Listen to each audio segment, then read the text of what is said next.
اعوذ باللہ من الشیطان الرجیم بسم اللہ الرحمن الرحیم السلام علیکم۔ تعویذ اور وظائف کے سب سے بڑے چینل میں خوش آمدید۔ میں آپ کا روحانی معالج ڈاکٹر محمد ارشد۔ آج میں جس تعویذ پر بات کرنے لگا ہوں یہ تعویذ سورہ لقمان کا نقش سلیمانی ہے اور کئی بار کا آزمودہ ہوا مجرب تعویذ ہے۔ اس تعویذ کو لکھنا اور استعمال کرنا انتہائی آسان ہے۔ اس تعویذ کو لکھنے کے لیے اور اجازت کے لیے آپ نے ہمارا چینل سبسکرائب کر دینا ہے، لائک کر دینا ہے، مزید اجازت کے لیے انتظار کی ضرورت نہیں ہے۔ یہ تعویذ ہر طرح کی جو بیماری ہے اس کے لیے بہت ہی عمدہ تعویذ ہے اور کئی بار کا آزمودہ ہوا اور مجرب تعویذ ہے۔ اس تعویذ کو لکھنے سے پہلے آپ نے باوضو ہونا ہے، پاک صاف کپڑے پہن لینے ہیں۔ پاک صاف کپڑے پہننے کے بعد آپ نے اسے بعد نماز فجر جو ہے اس تعویذ کو لکھنا ہے اور ساتھ کوئی خوشبو جلا لینی ہے اور کسی سفید کاغذ پر یا کالی سیاہی کی مدد سے یا زعفران کی مدد سے آپ نے اس نقش کو تحریر کرنا ہے۔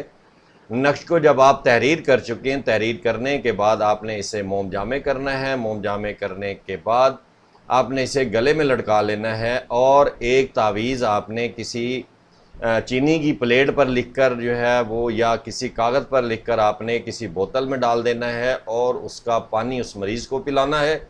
تو انشاءاللہ اللہ کے حکم سے اس کی جس طرح کی بیماری ہے جو کہ لا علاج ہے، علاج کرنے کے باوجود بھی ٹھیک نہیں ہو رہا یا وہ ختم نہیں ہو رہی تو بیماری، تو انشاءاللہ اللہ کے حکم سے وہ بیماری ختم ہو جائے گی۔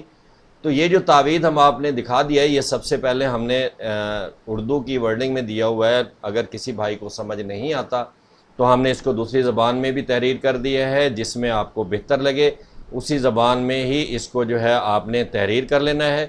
تحریر کرنے کے بعد آپ نے اس کو موم جامع کرنا ہے۔ موم جامع کرنے کے بعد آپ نے گلے میں لٹکا لینا ہے اور کسی غریب کو یا مستحق کو آپ نے زکوٰۃ کے طور پر اور صدقے کے طور پر اپنی حیثیت کے مطابق کوئی چیز بانٹ دینی ہے یا صدقے کے طور پر آپ نے اس کو پیسوں کی شکل میں یا گوشت کی شکل میں آپ دے دیں تو انشاءاللہ اللہ کے حکم سے آپ کے گھر سے اور اس مریض کے جسم سے بیماری جو ہے وہ ختم ہو جائے گی۔ اپنی دعاؤں میں یاد رکھیے گا۔ السلام علیکم۔